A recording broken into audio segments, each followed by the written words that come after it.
Long before America had borders, before maps tried to claim ownership, before roads cut across the land like scars, the plains already belonged to something else. They were not empty. They were not peaceful. They were watched. The wind carried more than dust. It carried warnings. Entire hunting parties vanished without explanation. Trade routes quietly shifted away from fertile land. Campfires were extinguished early, not because of weather, but because being seen meant dying. At first, no one knew who was responsible, only that people disappeared between sunsets. And then, slowly, a name began to circulate, spoken softly, never casually, never at night: Comanche. The Comanche were not born as monsters. They were born as survivors. Originally part of the Shoshone people, they were pushed south by hunger, pressure, and conflict. They did not choose the plains. The plains chose them. And on those endless grasslands, something happened that changed them forever. They found the horse, not as a tool, not as transport, but as an extension of the body.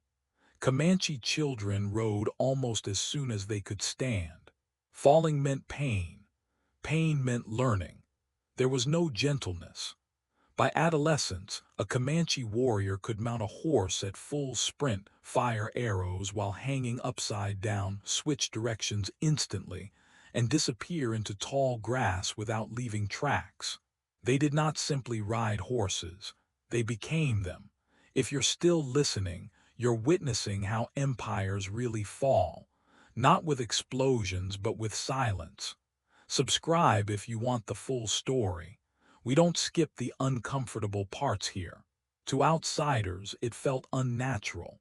Spanish explorers wrote of enemies who moved faster than sight, of shadows that appeared, struck, and vanished, of arrows coming from directions that made no sense. Men were pulled from saddles without ever seeing who touched them. Then came the most terrifying realization. The Comanche did not fight wars the way others did. They did not conquer cities. They did not occupy territory. They erased resistance. Villages were not defeated. They were removed. Sometimes there were no bodies. Sometimes there were no survivors, just silence. And silence spreads fear faster than screams ever could. The Comanche understood something fundamental about the human mind. Fear does more damage than violence, so they cultivated it. Sometimes survivors were allowed to escape, not out of mercy, but on purpose. These survivors had seen enough. A village burned, a child taken, a warrior tortured but left alive. These people carried stories farther than messengers ever could. Soon, entire regions emptied at the rumor of Comanche presence. Tribes abandoned fertile land without a fight. Fear did the work for them. To be captured by the Comanche was not a single fate. It was a gamble. Some captives were killed quickly. Others were kept alive. Men were often tortured publicly, not randomly, but methodically.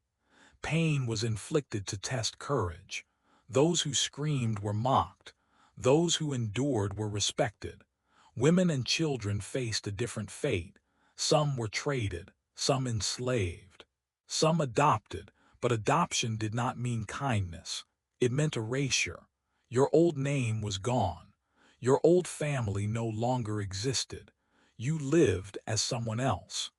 By the mid-1700s, Comanche territory, later called Comancheria, was avoided by almost everyone. Spanish caravans rerouted hundreds of miles to avoid it. Mexican settlements were abandoned overnight. Other native tribes altered their entire way of life just to stay away.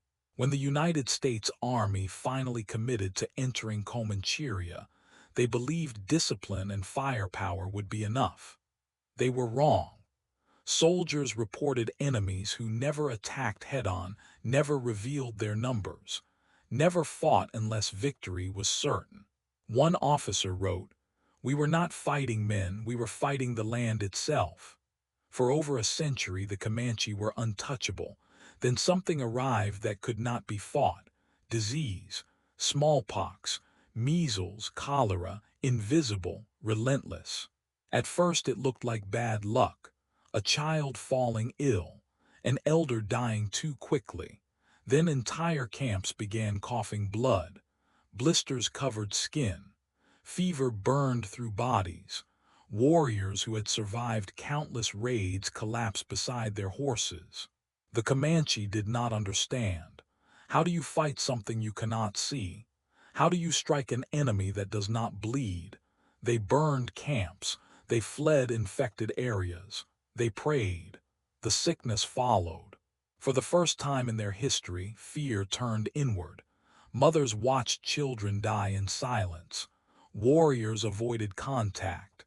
Unity fractured. Belief systems strained. And when fear enters a dominant culture, it does not roar. It whispers. As numbers fell, the plains became harder to control. Buffalo herds shifted and vanished. Horses starved. Weather patterns turned cruel. Starvation followed sickness. Raids became desperate and more brutal, not for dominance, for survival. The Americans learned from failure. They stopped chasing the Comanche. Instead, they destroyed what sustained them. Buffalo were slaughtered by the millions, often left to rot. Without buffalo, the Comanche economy collapsed. Food disappeared. Trade vanished. The horse, once their greatest weapon, became a burden without grass to feed it. And unlike earlier enemies, the Americans did not leave. This was not a glorious war. There were no heroic final battles. Only hunger, forced marches, broken treaties. Some Comanche surrendered. Others chose death over captivity. Warriors rode into gunfire knowing they would not return. One elder reportedly said, "If we live like ghosts, we may as well become them." Reservations were not homes, they were holding pens. Movement was restricted, weapons confiscated, culture punished. Elders waited in lines, warriors sat still. Stillness became torture. Many stopped speaking. Alcohol was introduced and spread deliberately. Violence turned inward, families fractured. Then came the schools. Children were taken from their families, sometimes by force, and sent far away. Hair cut, language forbidden, names replaced, children beaten for remembering who they were. Some never returned home. Others returned unable to speak to their own parents. This was not education, it was cultural amputation. Some Comanche refused all of it. They walked away. They left reservations knowing they would be hunted. Soldiers later found camps with no signs of struggle, just belongings arranged carefully. Some believe these were suicide camps. Others believe they rode until exhaustion claimed them. Freedom was not negotiable. This is where legend begins. Stories of riders on distant ridgelines at dusk, hoofbeats heard on empty plains, travelers who feel watched in wide open spaces. Native elders say the land remembers, and the Comanche bled everywhere. The Comanche people still exist today. They survived something meant to erase them, but survival does not mean healing. Trauma passes silently through memory, through behavior, through stories never spoken aloud. The Comanche terrified the world not because they were cruel, but because they understood fear. They controlled land, movement, the human mind, and fear never truly dies. Before the forests of the Northeast were cut by roads, before cities swallowed the rivers, before the trees learned the sound of gunfire, there was a silence here that felt alive, not peaceful, alert. The forest listened. Branches did not move unless necessary. Animals fled without warning. Even the wind seemed careful, because this land belonged to people who did not announce themselves. They waited, and when they moved with purpose. Their name traveled farther than their footsteps. Mohawk. To outsiders, the Mohawk were feared not because they were loud, but because they were quiet. They were not chaos. They were calculation. The Mohawk were part of the Haudenosaunee, what Europeans later called the Iroquois Confederacy. 5 nations. One political mind. They built alliances centuries before modern governments understood diplomacy. They governed with councils, laws, and balance. But do not mistake order for mercy. The Mohawk were the eastern door of the Confederacy, the first line of defense, and they took that role seriously. Their enemies called them man-eaters, headhunters, devils of the forest, not because of rumor, but because people vanished. The Mohawk did not rush into battle, they observed. Raiding parties would move through forests for days, sometimes weeks, never lighting fires, never leaving tracks. They memorized villages, who woke early, who guarded at night, which dogs barked first. They learned patterns.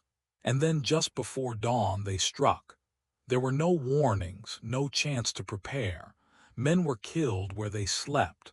Weapons were taken before they could be used. Panic spread instantly, and panic is deadly in the forest. To the Mohawk, war was not about destruction. It was about control, and nothing symbolized control more than the head. Headhunting was not mindless violence. It was ritual, spiritual. A head represented more than a kill. It represented the capture of strength, of courage, of identity. Taking a head meant taking power. Enemy heads were displayed publicly, on poles, at village entrances, in ceremonial spaces, not hidden, not denied, displayed. So everyone would understand the message. We were here. We can return. You cannot stop us. Captured warriors faced a fate worse than death. They were not killed immediately. They were tested. Torture was ritualized, not random. Pain was inflicted to measure spirit. If a prisoner screamed, they were weak. If they endured silently, they were respected. Some were killed afterward, others were spared. But spared did not mean free. Some captives were adopted into the tribe. This was not mercy, it was transformation. Your old life ended, your name was erased, your family forgotten, your past treated as if it never existed. You were reborn as Mohawk, and you were expected to live as one. To resist meant death. European colonists struggled to understand this. They called it cruelty. They called it savagery. But to the Mohawk it was balance. Loss had to be replaced. Strength had to be absorbed. The tribe endured by consuming what threatened it. French missionaries wrote of villages found empty but undamaged. No signs of struggle, just silence. Sometimes heads were missing. Sometimes everyone was, and no tracks led away. The forest swallowed everything. As European powers arrived, the Mohawk adapted quickly. They did not resist blindly. They negotiated. They manipulated alliances between the French and the British with terrifying intelligence. They played empires against each other and won, for a time, but alliances are fragile, and guns change everything. The Mohawk began acquiring firearms early. They mastered them. Combined with forest warfare, this made them nearly unstoppable. Other tribes feared them more than Europeans did. Some refused to speak their name aloud. Others fled entire regions just to avoid them. Fear reshaped the map. The Mohawk reputation spread so deeply that fear often arrived before they did. Villages collapsed without a single arrow fired, because resistance felt pointless. The forest belonged to them, but dominance always creates enemies. And eventually pressure builds. European expansion increased, settlements multiplied, forests shrank. The Mohawk way of war, silent, patient, intimate, became harder to sustain.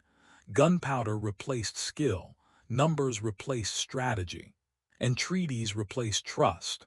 The Confederacy fractured under pressure. Old alliances failed, promises were broken, land was taken piece by piece. The Mohawk fought back, but this enemy did not retreat, it multiplied. As defeat approached, the rituals continued. Heads were still taken, captives still tested, traditions held even as the world collapsed around them. Because when identity is threatened, ritual becomes resistance. Eventually, many Mohawk were forced north into Canada or onto reservations. Land they did not choose, rules they did not create. Children were taken, languages punished, beliefs mocked. The same process used everywhere else. Erase the past, replace it, but something about the Mohawk refused to vanish. Their identity was too deeply rooted, too deliberate. They adapted again, not with weapons, with memory. Today, the Mohawk still exist. They speak their language. They govern their communities. They remember, but the forest remembers more. Travelers still speak of unease in certain woods, of silence that feels intentional, of the feeling of being watched not by animals, but by something that understands you. Elders say the forest learned patience from the Mohawk, that it learned how to wait, how to listen, how to strike only when necessary. The Mohawk were terrifying not because they loved violence, but because they mastered control. Control of fear, control of ritual, control of the human mind. They proved something unsettling, that civilization and terror can coexist, that intelligence can be just as deadly as brutality. And even now, when the forest grows quiet, it's worth asking why.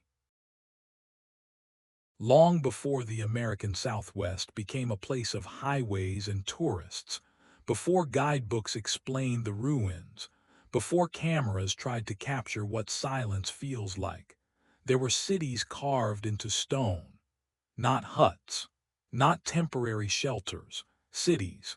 They clung to cliffs as if defying gravity itself. Hundreds of rooms stacked inside canyon walls, roads stretching for miles across deserts with no obvious destination. And then they were abandoned, not destroyed, not conquered, simply left behind. The people who built them vanished, and they took their answers with them. Today we call them the Anasazi, a Navajo word often translated as the Ancient Ones, or more darkly, the enemy ancestors. But names are all we have left, because the people themselves are gone. The impossible builders, the Anasazi, also known as the ancestral Pueblones, lived in what is now Arizona, New Mexico, Utah, and Colorado. This was not gentle land. The sun burned. Water was scarce. The soil was unforgiving. And yet, they built one of the most complex civilizations in North America. They engineered irrigation systems without metal tools. They tracked celestial movements with precision. They constructed roads so straight they ignored natural obstacles. Some of these roads led nowhere obvious. Others connected distant ceremonial centers, places like Chaco Canyon, a site so vast and sophisticated that it should not exist where it does. Multi-story stone buildings, astronomical alignments, massive ceremonial kivas sunk into the earth. This was not a scattered culture. It was organized, intentional, advanced. And that makes what happened next so much more unsettling.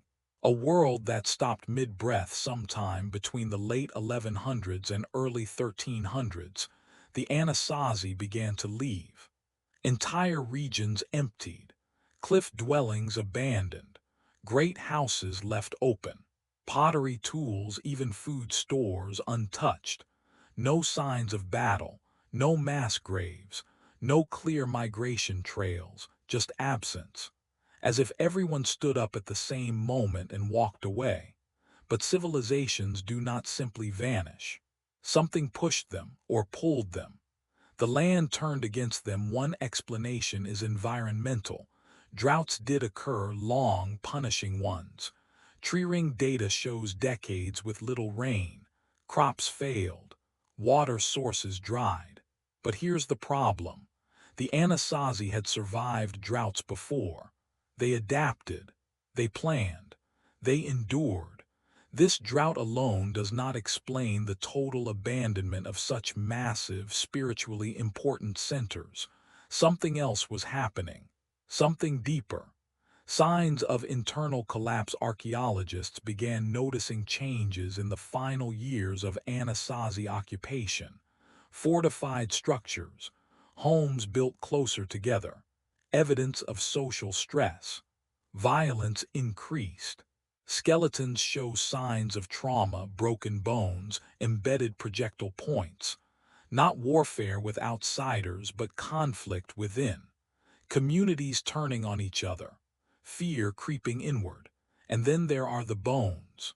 The most uncomfortable evidence. At several Anasazi sites, archaeologists discovered human remains with disturbing marks.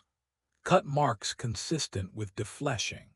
Bones broken in ways associated with marrow extraction. Signs of boiling. These findings sparked intense debate. Some scholars argue this points to cannibalism driven by starvation. Others suggest ritualized violence, meant to terrorize enemies or enforce social control.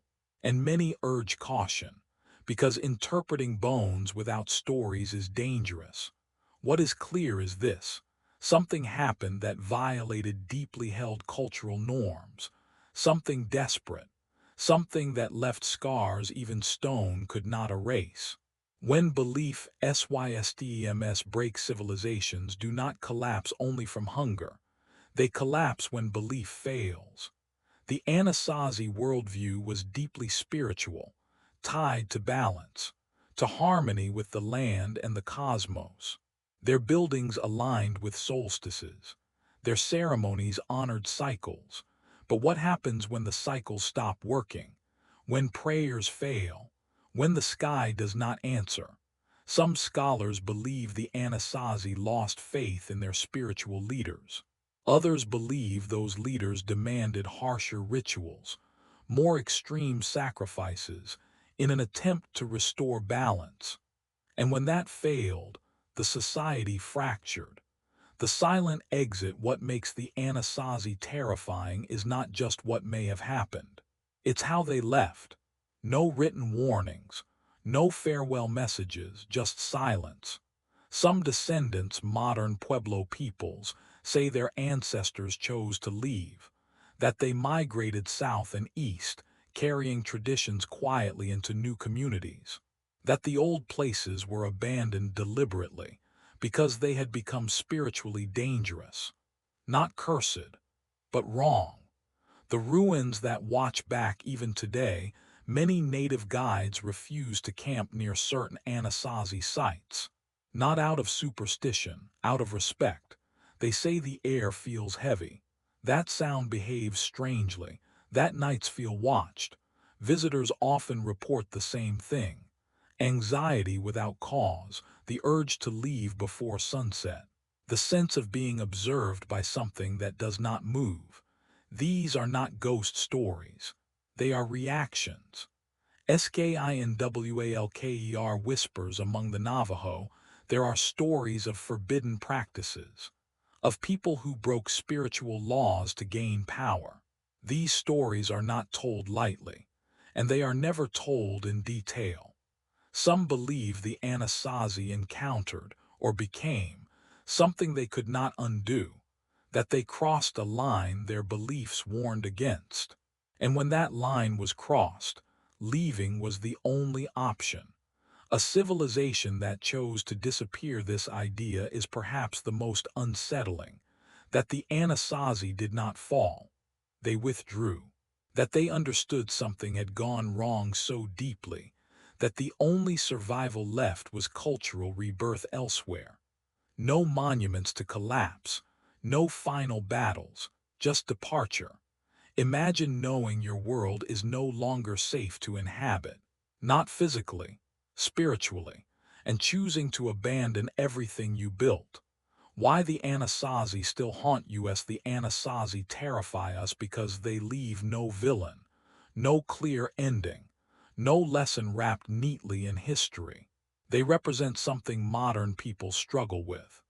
The idea that advanced societies can reach a point where continuation is worse than ending. That walking away can be the only form of survival. Their cities still cling to cliffs. Their roads still cut through desert. Their silence still echoes. They remind us that not all disappearances are accidents. Some are decisions. The final unease stand in an Anasazi ruin at dusk, when shadows stretch and the wind slows. Listen. You won't hear voices. You won't see movement, but you'll feel something else. The presence of people who left intentionally and never looked back. The Anasazi do not terrify because they were violent. They terrify because they understood when a world was no longer worth living in. And they vanished without explanation.